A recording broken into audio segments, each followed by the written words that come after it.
ఒకసారి వివేకానంద గారు రైల్లో ప్రయాణించడం జరుగుతుంది. తన ఎదురుగా ఒక వ్యక్తి కూడా ప్రయాణం చేయడం జరుగుతుంది.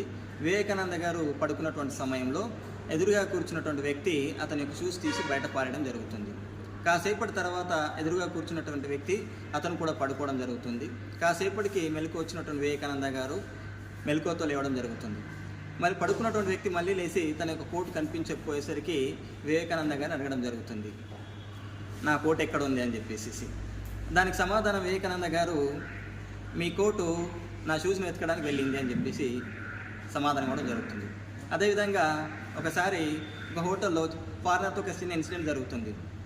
ఆ ఫారినర్ తనతో, ఇప్పటికీ ఇండియాలో ఇంకా మీరు అలాగే చేత్తోనే తింటున్నారా అని.